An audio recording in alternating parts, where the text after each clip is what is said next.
한 어머니에게 세 아들이 있습니다. 세 아들은 부자가 될 꿈을 가지고 집을 떠납니다. 모두 크게 성공합니다. 어느 날입니다. 이 세 아들이 다 모입니다. 나이 드신 어머니에게 무엇을 선물했는지를 자랑하기 위함입니다. 첫째 아들이 말합니다. 나는 어머님께 큰 집을 지어드렸지. 이에 질세라 둘째 아들도 말합니다. 나는 어머님께 운전기사 딸린 최고급 승용차를 보내드렸지. 셋째 아들이 이런 두 형들을 비웃듯 말합니다. 형님들, 아무래도 제가 이긴 것 같습니다. 형님들은 어머니가 얼마나 성경 읽는 것을 좋아하시는 줄 아시죠? 그렇지만 이제 어머니는 시력이 약해져서 성경을 잘 읽지 못하시잖아요. 그래서 저는 어머니에게 성경 전체를 암송할 수 있는 앵무새를 보내드렸어요. 기도원에 사는 20명이 12년 동안 밤낮으로 훈련시킨 결과물이에요. 저는 매년 1억 원씩 12년 동안 돈을 보내어 이 훈련을 시키게 했지만 그럴 만한 가치가 있었습니다. 이제 어머니가 앵무새에게 성경 몇 장 몇 절이라고 말씀만 하시면 그 앵무새가 다 암송하게 되었습니다. 얼마 후입니다. 어머니가 아들들에게 감사 편지를 씁니다. 첫째 아들에게 이렇게 했습니다. 첫째야, 집을 지어주어서 고맙구나. 그런데 네가 지어준 집은 너무 크구나. 나는 방 하나만 있으면 되는데 또 온 방들을 청소를 해야 하니 정말 힘들구나. 둘째 아들은 이렇게 했습니다. 둘째야, 최고급 승용차를 보내주어서 고맙다. 그런데 이제 여행을 다니기에는 내가 너무 늙었구나. 난 언제나 집에 있기 때문에 그런 최고급 승용차를 탈 일이 별로 없구나. 그리고 운전기사가 너무 무례하다. 그런데 훈련된 앵무새를 보낸 셋째 아들에게는 훨씬 부드러운 내용입니다. 사랑하는 막내야, 역시 이 늙은 어미의 속내를 아는 사람은 우리 막내밖에 없구나. 보내준 닭은 정말 맛있게 먹었단다. 세상에서 제일 비싼 닭고기를 먹은 어머니 이야기입니다. 화자의 의도를 청자가 잘 이해하지 못한 경우입니다. 말하거나 쓰는 화자의 의도를 듣거나 읽는 청자가 잘 이해하지 못한 경우입니다. 하나님 말씀인 성경 역시 예외는 아닙니다. 성경이 증거하는 의도를 잘 파악하지 못하여 잘못된 해석을 내립니다. 한 발 더 나아가 이렇게 여깁니다. 뭐 이렇게 해석해도 또 저렇게 해석해도 은혜만 받으면 그만 아닌가? 이는 잘 훈련된 앵무새든 닭이든 잡아먹고 배부르면 그만 아닌가와 같습니다. 아무리 귀한 것이라고 할지라도 그 속에 담긴 귀중한 가치를 모르면 소용이 없습니다. 본문 마태복음 18장 18절부터 20절까지의 이해가 바로 이러합니다. 마태복음 18장 18절부터 20절까지입니다. 진실로 너희에게 이르노니 무엇이든지 너희가 땅에서 매면 하늘에서도 매일 것이요 무엇이든지 땅에서 풀면 하늘에서도 풀리리라. 진실로 다시 너희에게 이르노니 너희 중에 두 사람이 땅에서 합심하여 무엇이든지 구하면 하늘에 계신 내 아버지께서 그들을 위하여 이루게 하시리라. 두세 사람이 내 이름으로 모인 곳에는 나도 그들 중에 있느니라. 보통 20절에 두세 사람이 내 이름으로 모인 곳에는 나도 그들 중에 있느니라는 말씀을 어떻게 해석할까요? 기도 모임에서 두세 명 정도밖에 참석하지 않았을지라도 하나님께서 그곳 가운데 함께 하신다라고 해석합니다. 마태복음 18장 18절부터 20절까지 따로 떼어 하나의 독립된 본문으로 여깁니다. 왜냐하면 기도로 이 하나님의 말씀을 해석하기 때문입니다. 하지만 이 본문은 기도 모임에 몇 명 이상이 나와야 하는지, 하나님께서 그 모임에 함께 하시느냐는 말씀이 아닙니다. 이 말씀에 대한 정확한 해석이 아닙니다. 마태복음 18장 18절부터 20절까지의 말씀은 기도에 대한 말씀이 아니라는 의미입니다. 만약 이 본문을 기도의 말씀으로 이해한다면 장님이 코끼리 만지는 식의 해석입니다. 부분을 가지고 전체를 오해합니다. 화자의 의도를 청자가 이해하지 못한 것입니다. 마태복음 18장 18절부터 20절까지의 말씀은 따로 독립된 본문이 아닙니다. 마태복음 18장 15절부터 이어지는 하나의 본문입니다. 다시 말씀드리면 마태복음 18장 15절부터 20절까지가 하나의 본문입니다. 그러므로 마태복음 18장 18절부터 20절까지의 말씀은 앞에 나와 있는 15절부터 17절까지의 연관성 상에서 해석되어져야 하고 이해되어져야만 합니다. 먼저 본문 마태복음 18장 15절입니다. 내 형제가 죄를 범하거든 가서 너와 그 사람과만 상대하여 권고하라. 만일 들으면 내가 내 형제를 얻는 것이요. 내 형제가 죄를 범하거든. 이 말씀을 통해 마태복음 18장 15절부터 20절까지의 본문이 기도에 대한 말씀이 아님을 우리는 알게 됩니다.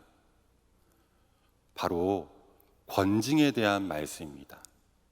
바로 회개에 대한 말씀입니다. 본문 마태복음 18장 15절부터 17절까지의 말씀입니다. 내 형제가 죄를 범하거든 가서 너와 그 사람과만 상대하여 권고하라. 만일 들으면 내가 내 형제를 얻는 것이요. 만일 듣지 않거든 한두 사람을 데리고 가서 두세 증인의 입으로 말마다 확증하게 하라. 만일 그들의 말도 듣지 않거든 교회에 말하고 교회의 말도 듣지 않거든 이방인과 세리와 같이 여기라. 만일 교회의 한 지체가 범죄를 하면 그에 가서 권고합니다. 하지만 범죄한 그 지체가 이 권고를 듣지 않으면 다시 두세 증인을 데리고 가서 권고합니다. 이마저 듣지 아니하면 교회에 말합니다. 또 교회의 말도 듣지 않거든 이방인과 세리와 같이 여기라는 말씀입니다. 다시 말씀을 드립니다. 본문 마태복음 18장 15절부터 20절까지는 기도 중심의 말씀이 아닙니다. 교회에 말하고 교회의 말도 듣지 않거든. 교회 중심으로 읽어야 합니다. 교회 중심으로 본문을 읽을 때 말하는 화자의 의도가 명확해집니다. 이런 물음에 대한 답을 주는 본문입니다. 교회의 교회다움이 무엇인가요? 마태복음 18장 20절에서 두세 사람이 모였다라는 것은 기도 모임을 말하지 않습니다. 교회가 치리할 때, 교회가 권징할 때 증인의 수입니다. 두세 증인을 말합니다. 성경에서 증인의 수는 최소 두 사람이나 세 사람입니다. 신명기 17장 6절의 말씀입니다. 죽일 자를 두 사람이나 세 사람의 증언으로 죽일 것이요 한 사람의 증언으로는 죽이지 말 것이며. 두세 사람이 하나님의 이름으로 모여 하나님의 임재를 체험할 때가 언제인가요? 교회가 진정한 삼위일체 하나님의 임재를 체험할 때는 언제인가요? 영원한 천국과 이 땅의 지상교회가 진정한 조화를 이룰 때는 언제인가요? 교회의 교회다움은 무엇인가요? 본문 마태복음 18장 19절과 20절입니다. 진실로 다시 너희에게 이르노니 너희 중에 두 사람이 땅에서 합심하여 무엇이든지 구하면 하늘에 계신 내 아버지께서 그들을 위하여 이루게 하시리라. 두세 사람이 내 이름으로 모인 곳에는 나도 그들 중에 있느니라. 교회가 진정으로 삼일째 하나님의 임재를 체험할 때, 영원한 천국과 이 지상교회가 진정한 조화를 이룰 때, 교회의 교회다움이 나타날 때, 그때는 바로 교회의 온전한 권징과 치리가 일어날 때입니다. 권징은 교회가 허락한 치료회를 통한 권고나 징계를 말합니다. 실은 오늘 본문은 오늘날 한국교회에 주는 의미는 큽니다. 현대 교회만큼 치리 문제가 잘 되지 않는 교회는 없기 때문입니다. 왜냐하면 치리를 받으면, 징계를 받으면, 권징을 받으면 그냥 그 교회를 떠나기 때문입니다. 너만 잘났냐? 너는 죄 안 짓냐? 그리고 여기만 교회냐? 또 대놓고 말은 하지 않지만 대부분 이런 생각에 빠져 있습니다. 죄 지은 성도에게 찾아가 그 사람의 죄를 지적해주면 과연 그 사람이 교회에 나올까? 몇몇 성도들이 함께 죄 지은 그 성도에게 찾아가면 오히려 찾아가자고 하는 그 몇몇 성도가 겁을 먹지는 않을까? 설마 한 성도의 죄를 온 회중에게 알렸는데 그 성도가 다음 주에도 태연히 교회에 나오리라고 믿는 건 아니시겠죠? 그러면 안 됩니다. 교회의 부흥을 원하면 절대 그러면 안 됩니다. 더 안타깝게 하는 경우도 있습니다. 죄를 범한 가해자의 논리도 있기 때문입니다. 털어서 먼지 안 나는 사람 어디 있느냐? 깨지지 않는 항아리는 밥맛 없다. 죄 없는 자가 돌로 쳐라. 개혁교회의 창시자인 장깔뱅 선생은 그의 책 기독교 강요를 통해 이렇게 증언합니다. 사랑은 공의를 배제하지 않습니다. 사랑은 공의를 배제하지 않습니다. 교회의 온전한 치리가 행해질 때, 진정한 회개가 일어날 때 교회가 정말 망할까요? 교회가 정말 부흥하지 않을까요? 사도행전 5장에 보면 아나니아와 그의 아내 삽비라 사건을 주목해 보십시오. 아나니아와 삽비라를 향한 교회의 권징 이후 이어지는 말씀은 실은 놀랍습니다. 사도행전 5장 13절과 14절입니다. 그 나머지는 감히 그들과 상종하는 사람이 없으나 백성이 칭송하더라. 믿고 주께로 나아오는 자가 더 많으니 남녀의 큰 무리더라. 믿고 주께로 나아오는 자가 더 많으니 남녀의 큰 무리더라. 이것이 바로 교회됨입니다. 교회의 교회됨은 너는 그르고 나는 옳다에 있지 않습니다. 너는 항상 그르다. 그리고 나는 항상 옳다. 그것이 교회됨이 아닙니다. 갈라디아서 6장 1절입니다. 형제들아, 사람이 만일 무슨 범죄한 일이 드러나거든 신령한 너희는 온유한 심령으로 그러한 자를 바로잡고 너 자신을 살펴보아 너희도 시험을 받을까 두려워하라. 온유한 심령으로 그러한 자를 바로 잡아라. 하지만 너 자신을 먼저 살펴보아야만 한다. 본문 마태복음 18장 17절에서 이방인과 세리처럼 여기라. 이 말씀 역시 이러한 맥락으로 이해해야 합니다. 정죄를 위한 정죄가 아닙니다. 교회로부터 소외시켜 압력을 가함으로 기회를 주라는 것입니다. 회개하고 반성할 수 있는 기회를 다시 주라는 의미입니다. 바로 이 기회는 용서를 향한 기회이기 때문입니다. 본문 마태복음 18장 15절부터 20절까지는 교회의 권징에 대한 말씀이라고 나누었습니다. 그런데 이 본문에 이어 나오는 말씀이 무엇인가요? 바로 용서에 대한 말씀입니다. 본문 마태복음 18장 21절과 22절의 말씀입니다. 그때 베드로가 나와 이르되 주여, 형제가 내게 죄를 범하면 몇 번이나 용서하여 주리이까?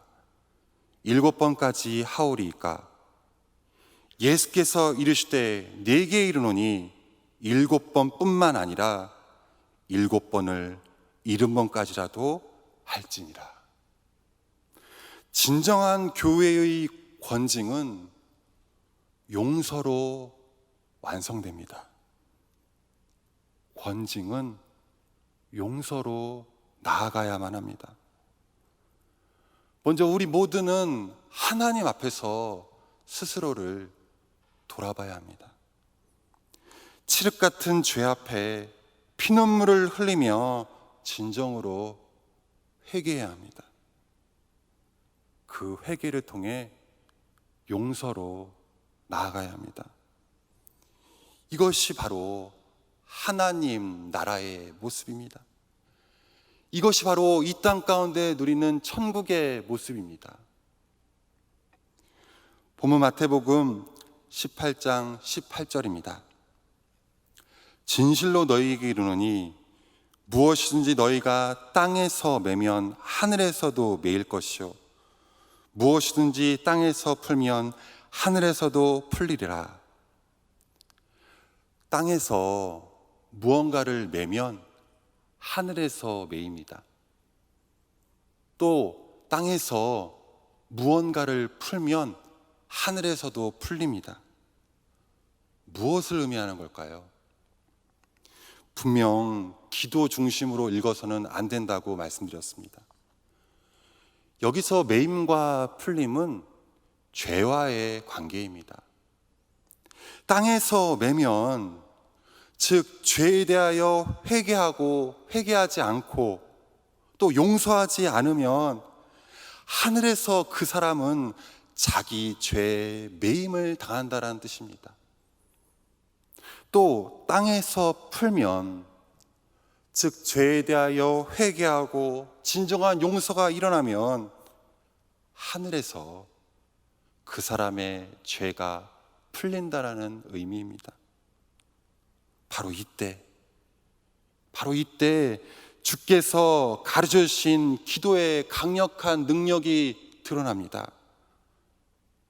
나라가 임하옵시며 뜻이 하늘에서 이룬 것 같이 땅에서도 이루어지리이다. 본문 마태복음 18장 19절입니다. 진실로 다시 너희에게 이르노니 너희 중에 두 사람이 땅에서 합심하여 무엇이든지 구하면 하늘에 계신 내 아버지께서 그들을 위하여 이루게 하시리라. 이 역시 기도의 말씀이 아닙니다. 두세 사람은 증인을 말합니다. 증인된 두 사람이 어떤 사람의 회개를 확인해 주면 천국에서 이를 동의해 준다라는 말씀입니다. 회개한 사람들을 용서하고 회복해 달라고 주님께 간절히 구하면 주께서 그렇게 해 주시겠다라는 약속입니다. 그래서 18장 20절이 있습니다. 본문 마태복음 18장 20절입니다. 두세 사람이 내 이름으로 모인 곳에는 나도 그들 중에 있느니라. 진정으로 회개하고 진정으로 용서를 구한 교회만 하나님께서, 예수님께서, 그리고 성령께서 함께 하여 주신다는 말씀입니다. 책임져 주신다는 말씀입니다. 세상에 회자되는 말 가운데 교회는 망했다, 교회는 이제 희망이 없다라는 말이 있습니다. 그들의 지적은 맞을 수 있습니다. 하지만 그들의 판단은 틀립니다. 왜일까요? 교회는 살아계신 주님이 함께 하시기 때문입니다. 교회의 희망은 사람이 아니라 살아계신 삼위일체 하나님이시기 때문입니다. 두세 사람이 내 이름으로 모인 곳에 나도 그들 중에 함께 하리라. 교회의 주인이 예수 그리스도이기 때문에 교회는 희망이 있습니다. 교회와 함께 하시는 주님이 계시기에 교회는 승리합니다. 미국 고든 맥도날드 목사가 있습니다. 다수의 베스트셀러를 통해 한국 교회에도 널리 알려진 분입니다. 하지만 이분이 더 널리 알려진 이유가 있습니다.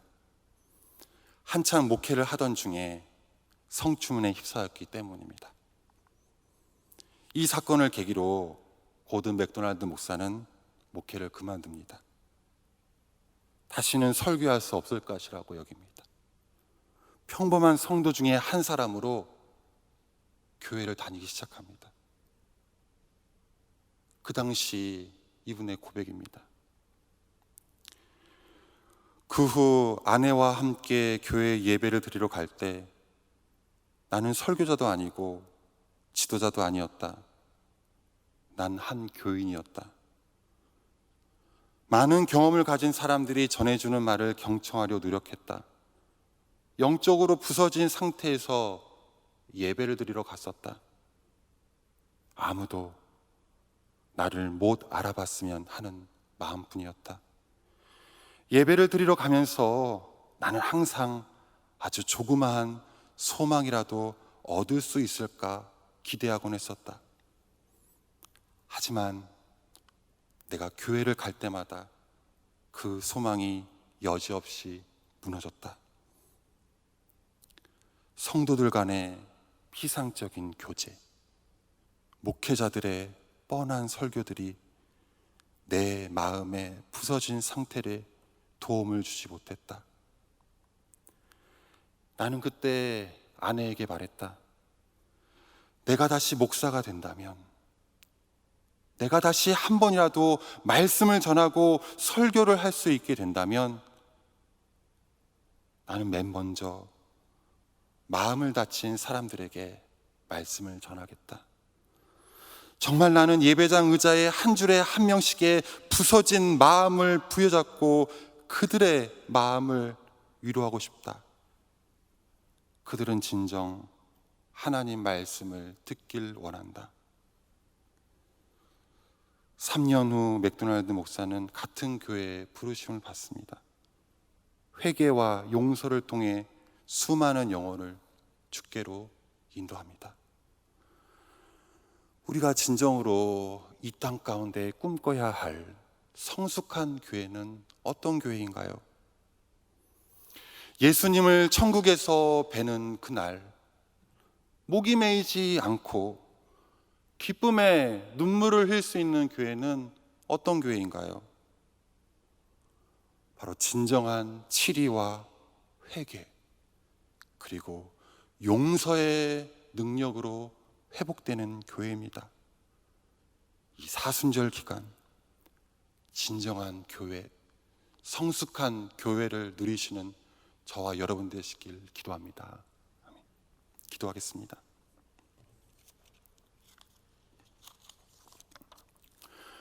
우리와 함께 하시는 하나님, 세문안교회와 함께 하시는 하나님, 하나님의 복음이 우리 세문안교회에 충만하길 원합니다. 하나님의 성령의 불이 이곳 가운데 내리길 간구합니다. 진정한 치리와 회개, 그리고 용서의 능력으로 우리 세문안교회가 강력하고도 성숙한 교회 되길 원합니다. 주의 복음의 능력 앞에 타락의 술잔을 깨뜨리고 무릎을 꿇고 회개할 줄 믿습니다. 죄악의 음욕을 버리고 주의 십자가를 붙들 줄 믿습니다. 하나님의 살아계신 복음으로 죽어가던 자들이 구원받길 기도합니다. 절망의 인생이 주의 손에 붙들려 주의 쓰임받는 인생이 되길 기도합니다. 우리를 위해 십자가 지신 예수 그리스도의 이름으로 기도합니다. 아멘.